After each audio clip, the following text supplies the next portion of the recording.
আসসালামু আলাইকুম। আমি মহিউদ্দিন হাসান ফ্রম হাসান একাডেমি। কেমন আছেন সবাই? আশা করি ভালো আছেন। আজকের এই লেকচারে পাওয়ার পয়েন্টের খুবই মজাদার একটা ট্রিক্স দেখাবো। অর্থাৎ আমরা এক্সেল বা ওয়ার্ডে আমরা যে এই যে বুলেট এর নাম্বারিং যেগুলো করতে হয়, যেমন এই হাসান একাডেমির সামনে আমি যে সাইনগুলো দিয়েছি এবং কি এখানে আবার ডান পাশেও আমি কিছু আমার হাসান একাডেমির লোগো দিয়েছি। আবার আমরা অনেক সময় নাম্বার দিয়ে থাকি বা বিভিন্ন সাইনগুলো দিয়ে থাকি। এই জিনিসগুলো কীভাবে অ্যাড করতে হয় যদিও ইজি, বাট আমরা আজকে একটু নতুন করে শিখব। আশা করি আপনারা প্রথম থেকে শেষ পর্যন্ত দেখবেন। যারা এখনও হাসান একাডেমি সাবস্ক্রাইব করেনি তারা অবশ্যই হাসান একাডেমি সাবস্ক্রাইব করবেন, কারণ হাসান একাডেমি থেকে প্রায়ই নতুন নতুন বিষয় নিয়ে লেকচার দেওয়া হয় যা আপনাদের প্রতিদিনই কাজে লাগে। চলে যাচ্ছি মূল লেকচারে।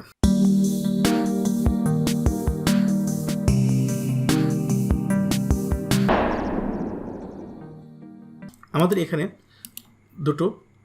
দুইটা আমি ঘর বক্সের মধ্যে হাসান একাডেমি লিখে গেছি। যেমন আমরা যদি এখানে হোম রিবন থেকে আমাদের এখানে যেমন আছে, প্রথম আছে বুলেট, এগুলো হচ্ছে বুলেটস অ্যান্ড নাম্বারিং। আমরা এখানে যেমন ডান পাশে আমাদের নাম্বারিংগুলো আছে, আমরা যদি এখানে এই নাম্বারগুলো দিই, এটা দিই, যদি এই সাইন দিই তাহলে এই সাইন হলো, দেন আমরা যদি এখানে নান দিই নান হলো, আমরা যদি এই সাইন দিই এই সাইন হবে, আমরা যদি এইটা দিই তাহলে আমাদের এই সাইনটা আসবে। আমরা যদি এখান থেকে আবার এই টিক মার্ক দিই তাহলে টিক মার্ক দেবে। আবার আমরা যদি এখানে যেমন নাম্বারিংও করতে চাই, আমরা এটাকে যদি নাম্বারিং করতে চাই, যে নাম্বারিং করব, আমরা এই নাম্বারে দেবো বা 1 2 3 দেবো বা রোমান পদ্ধতিতে যেভাবে দিতে চাই না কেন, আমরা এখানে আমরা নাম্বারিংগুলো করতে পারি। আমরা যদি এই বড়াতের ABCD দিতে চাই তাহলে এখান থেকে দিতে পারতেছি। আমরা এখানে যদি বলি যে না, আমরা এই জায়গাটায় অন্যভাবে দিব, একটু বুলেট অ্যান্ড নাম্বারিংটা আমরা একটু অন্যভাবে কাস্টমাইজ হতে পারবো, যে আমাদের এই নাম্বার ক্ষেত্রে হতে পারে, সেগুলো বুলেটের ক্ষেত্রে হতে পারে, যে কোনটাকে আমাকে কালার ওয়াইজ দিতে পারবো। যেমন আমার এখানে ABCD আমরা যেটা দিয়েছি নাম্বারগুলো, এই নাম্বার আছে ব্ল্যাক, আমরা এখান থেকে চাই যে না আমরা এটাকে আমরা অন্য একটা কালার দেবো, রেড কালার দেবো, ধরেন রেড কালার দেবো, তাহলে দেখেন প্রত্যেকটা কিন্তু অটোমেটিক রেড হয়ে গেছে। আমরা যদি এখন ওকে দিই তাহলে ওকে হয়ে গেল। আরেকটা এখানে অপশন দেখতেছি আমরা, আবার দেখেন নান দিয়ে দিয়েছি। আবার যদি আমরা এখানে দিই কালার দিই, যেটা দিই যাবো, আমরা এখানে যদি একটু কাস্টমাইজে যাই, আমরা বুলেটের নাম্বারিংয়ে আমরা এখানে দুইটা অপশন, একটা বুলেট এবং নাম্বার দিয়েছিলাম। স্টার্ট অ্যাট 1 2 3 4, আমরা কোথা থেকে কত শুরু করব, দেখেন এখান থেকে কিন্তু আমরা চেঞ্জ করতে পারি, যে আমরা 6 থেকে শুরু করি, 6 7 8, আমরা 6 7, আবার ABCর ক্ষেত্রে ABCDEF,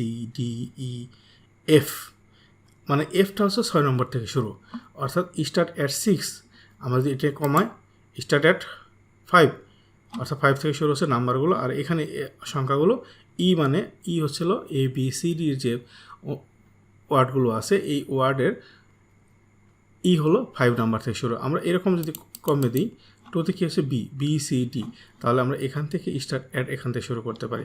এখন সাইজ, এই যে নাম্বারগুলো আছে, সাইজগুলো আছে 100%, এই 100% সাইজটাকে আমরা কমিয়ে দিতে পারি, বড় দিতে পারি। যে আমরা যদি 100 সাইজটা আমাকে আরও ছোটো হবে, যে আমার এখন এখানে যে লেখাটা আছে, যে সাইজের আছে, আমরা এটাকে অনেক ছোটো করে দিতে চাচ্ছি, তাহলে আমরা ওকে দিলাম, দেখেন অটোমেটিক ছোটো হয়ে গেল BC। সেটা আবার এখানেও সেম জিনিসটাই সেমভাবে, যেমন এখানে আমাদের যে বাই ডিফল্ট কিন্তু ব্ল্যাক থাকে, আমি এখানে নাম্বার কালারটা কিন্তু অন্য, তাহলে আমি এখান থেকে আমি করতে পারি, বা ওখান থেকেও করতে পারতাম, যে এখানে আমি এই কালারটাকে আমি দিয়েছি রেড, তাহলে আমাদের এখন যদি রেড দিই তাহলে আমাদের রেড হয়ে গেল। এখান থেকেও আমরা যে কাজটা করতে পারি এই বুলেটের ক্ষেত্রে, আমরা এখান থেকেও আমরা চেঞ্জ করতে পারি। এখন আমরা কাস্টমাইজে যাব। কাস্টমাইজে কী হচ্ছে, কাস্টমাইজে আমরা আরও বিভিন্ন ধরনের চিহ্নগুলো নিয়ে আসতে পারি। আমরা এখানে যদি কাস্টমাইজে আসি, যেমন মনে করেন এখানে আমাদের যে অনেক সময় যে বাই ডিফল্ট যেগুলো আছে সেগুলো আমাদের ওখানে, অর্থাৎ এই প্রথম যেগুলো আছে, অর্থাৎ এখানে যেগুলো বাই ডিফল্ট যে কয়টা আছে, এর বাইরেও আমাদের কিছু দরকার হতে পারে, সেই ক্ষেত্রে আমরা কাস্টমাইজে ক্লিক করব। কাস্টমাইজে ক্লিক করার পরে এখান থেকে আমাদের যেরকম প্রয়োজন আমরা সেরকম নেওয়ার পরে ধরেন এখানে আমাদের বিভিন্ন ধরনের আছে, আপনারা যেভাবে চাচ্ছেন সেভাবে আমরা নিতে পারি। আমরা দেখি সিতে কী আছে, এগুলো আপনারা প্রয়োজন অনুযায়ী, অর্থাৎ সেন্সরি যদি নেই বা সেন্সরি পরে যেগুলো দরকার আমরা দেখি এটার মধ্যে কী আছে, এরকম যে ওয়ার্ডগুলো আছে। এর মধ্যে আবার দেখেন সাবসেট, অর্থাৎ এই যে ফন্টটা, এই যে ফন্টটা আছে, যে এই ফন্টটা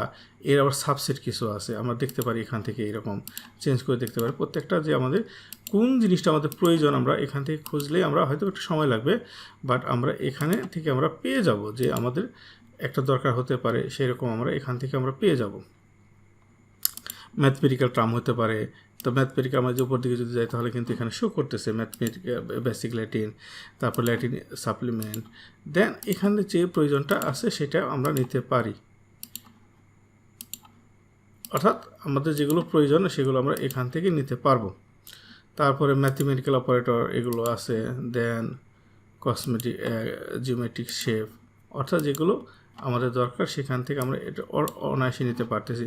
এখান থেকে আমরা যদি আরও চেঞ্জ করি, কমিক সেন্স এগুলো যদি দরকার হয় এরকম দরকার হতে পারে, দেন আমাদের অর্থাৎ এখান থেকে আমরা জাস্ট খুঁজে এখান থেকে অ্যাড করবো, যেমন @ আমি প্রত্যেকটা জায়গায় অ্যাট দ্য রেট দেবো, তাহলে ওকে দিলাম। ওকে দেওয়ার পরে এখন যদি আমি এখানে ওকে দিই তাহলে প্রত্যেকটা অটোমেটিক কিন্তু আমার এখানে যে বাই ডিফল্ট যে কয়টা ছিল তার মধ্যে কিন্তু আমাদের এটা অলরেডি অ্যাড হয়ে গেছে। আমরা যদি ওকে দিই তাহলে প্রত্যেকটা ক্ষেত্রে @ অনেক সময় আমাদের দরকার হতে পারে যে আমরা এখানে যদি আমরা যাই আরও নাম্বারিংয়ে যাই আমরা, বা এখানে যদি আমরা এটাকে নাম্বারিং খেতে বা এটাকে যদি আমরা কাস্টমাইজ করতে চাই, ধরেন এটাকে আমরা বুলেটে যাব, এটাকে আমরা কাস্টমাইজ করবো বুলেটের নাম্বারিং কাস্টমাইজ করার পরে আমাদের অনেক সময় স্টার্ট বাটন বা প্লে অপশন এরকম অনেক সময় দরকার হতে পারে। তো এখান থেকে আমরা ওই জিনিসটা যদি খুঁজি তাহলে আমরা পেয়ে যাব। এখানে আপনার যে ওয়ার্ডগুলো আছে এখান থেকে আমাদের খুঁজে নিতে হবে আসলে কোনটা আছে সেটা। তো এখন যেহেতু এখানে খোঁজার ব্যাপার, আপনারা একটা খুঁজে নেবেন যে কোন জিনিসগুলো করা যায়। এখন আমি যে জিনিসটা এখানে আপনার সিজারও অ্যাড করতে পারেন, যে আমি যদি সিজার অ্যাড করি, সিজারে আমরা অ্যাড করি তাহলে দেখেন সিজার প্রত্যেকটা সিজার অ্যাড হয়ে যাচ্ছে। এখন আমরা চাচ্ছি না আমরা পিকচার অ্যাড করবো কীভাবে, যেমন আমি এই শুরুতে দেখাচ্ছিলাম যে আমার একটা লোগো আছে হাসান একাডেমির লোগো, এই লোগোটা আমরা কীভাবে অ্যাড করবো এখানে।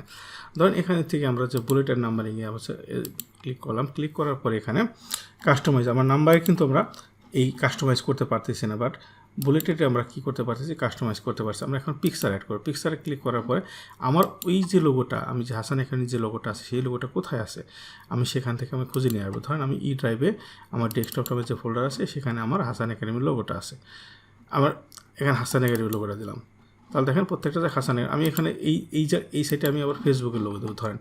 তাহলে আমরা কি করব, এখানে যে আবার বুলেটের নাম্বারে যে আমরা ক্লিক করব, এখানে পিকচার নেব, এখানে কাস্টমাইজ না, আমরা এখানে পিকচারে ক্লিক করব। পিকচারে ক্লিক করার পরে আমি যে ফেসবুকের যে লোগোটা রেখেছি সেই লোগোটাও আমরা এখানে অ্যাড করতে পারবো। যেমন আমি এখানে রেখেছি, এখানে যেমন ফেসবুকের লোগোটা আছে, দেন আমরা দেখেন প্রত্যেকটা ফেসবুকের লোগো চলে আসলো। তাহলে আপনি এই জিনিসগুলোকে কাস্টমাইজ ওয়েতে সহজেই করতে পারেন। আশা করি লেকচারটি বুঝতে পেরেছেন। তারপরে যদি না বুঝতে থাকেন তাহলে অবশ্যই কমেন্টস করবেন, এবং লেকচারটি যদি ভালো লাগে তাহলে অবশ্যই শেয়ার করবেন, নিজে শিখবেন, অন্যদের শিখাবেন, এবং যারা এখনও সাবস্ক্রাইব করেনি তারা সাবস্ক্রাইব করবেন, এবং নতুন নতুন লেকচার পাওয়ার জন্য অবশ্যই বেল আইকনে ক্লিক করে রাখবেন। ভালো থাকবেন সবাই, আসসালামু আলাইকুম।